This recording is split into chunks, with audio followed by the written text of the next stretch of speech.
way, I give John Harbaugh high marks for hanging in and resisting the boos and sticking with that kid last year under duress, because he could have gone back to Flacco, and he didn't. And the kid started to figure it out a little bit in the fourth quarter, and I think he went into, excuse me, the offseason feeling a little better about himself. Lamar did, because he had been able to finish respectably. Lamar Jackson is John Harbaugh's guy. John Harbaugh knew the moment that they inserted Lamar Jackson, they were never, ever going, barring injury, back to Joe Flacco.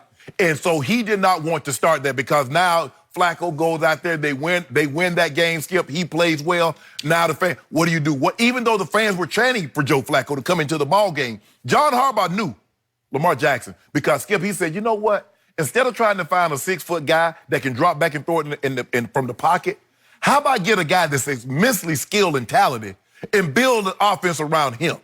So instead of building a house, how about we gonna get this special refrigerator and we're gonna build a house around him? Well, they got this guy with a unique skill set, and they built their entire offense, hence Greg Roman. Came in last year, Skip, Marty Morningwig was the OC. It's like, well, hold on, you were able to do that with Cap? We got a guy that got very similar skill set with Cap. Can you do that here?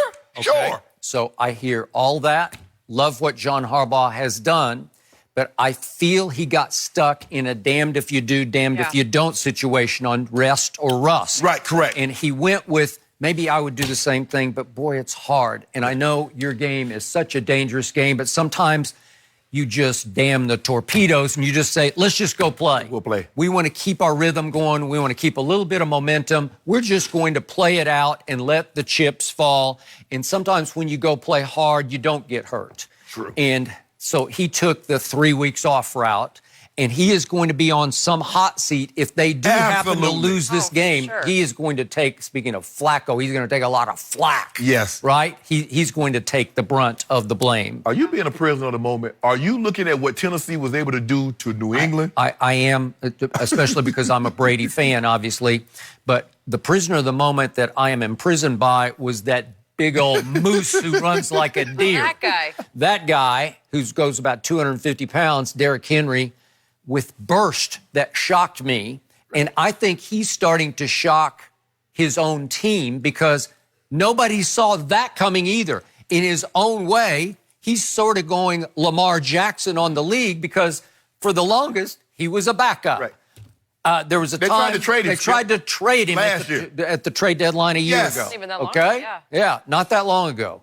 And yet, over the last 5 games, they have upped his carries to 26 a game. And I'm looking Saturday night for 30-ish carries, right? Yeah, absolutely. Because he is on fire, and he is the classic running back who, the more you give it to him, the hotter he gets. Well, the thing was that what hurt New England, Skip, is that they couldn't get separation. So even though the biggest lead they had was 13-6, that's not enough a lead to deter the Titans from running the football. You've got to race out, and if you look at the teams that beat them, they get out to leads and they take Derrick Henry, or they take the run game out of it. Because you get down 14, you get down 17 points, Skip, you're not running your way back into the ball game. Nope. Teams will just let you, you run out the clock, because the clock won't stop running. So the Baltimore Ravens, is going to be imperative for them to get a lead of at least 2 scores to try to deter. I want the ball in Tannehill's hand, not in the stomach of Derrick Henry.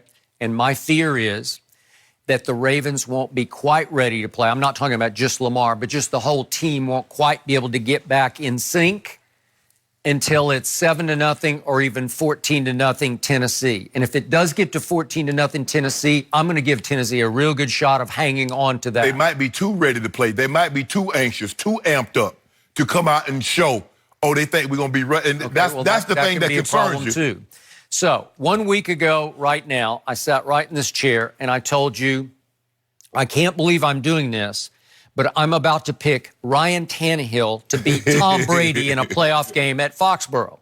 Well, I'm doing it again. I am picking Ryan Tannehill to beat Lamar Jackson, the runaway MVP, in a game at Baltimore. Yeah, your MVP, the guy that you said, even when I was with Russ, you was like, nope.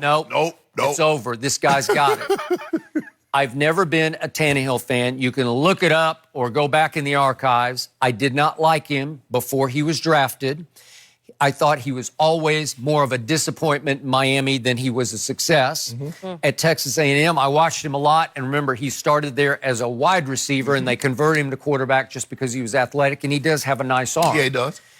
This year, he continued to shock me because he finished 8th in QBR, and I thought that was impossible. Yes. So that's, he's having his own quiet breakout season. It's Lamar-esque on a very tiny little level, but a rebirth. Right. I don't know what's gotten into him. And he was AFC Defensive Player of the Month.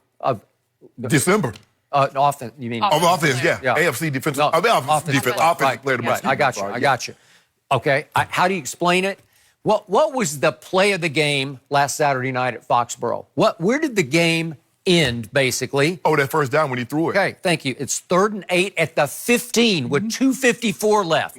If you miss this pass, he threw it to his tight end, that first girl, I don't even know who he is, but again, he's been pretty good. Yes. Okay, that is an 11-yard completion that gave them 5 more plays to kill the clock. Correct. And when they finally did punt it, they were able to punt it to the 1-yard line and leave Tom Brady first and goal from his 1 with 15 seconds left. Right. Okay, help me out. With 2:54 left, facing 3rd and 8 at your own 15, what if he throws incomplete? Right. What's about to happen? Where will Tom Brady get the football? Right. Oh, he's going to probably get the football, at worst case, probably 35. Okay, maybe 40. So, and all he needs is a field goal. Yeah, he needs a field goal. Correct. So, would you have liked Brady? And he has 2 timeouts. And he still had, because I think he had 1 timeout still left. He had 1 timeout. So. Okay, so Ryan Tannehill, not Tom Brady, made the throw of the football game. Right? That's phenomenal. I didn't think he had that in him. I think he will bring huge confidence to Baltimore, just as this whole team will. He will have confidence because his coach showed confidence in him.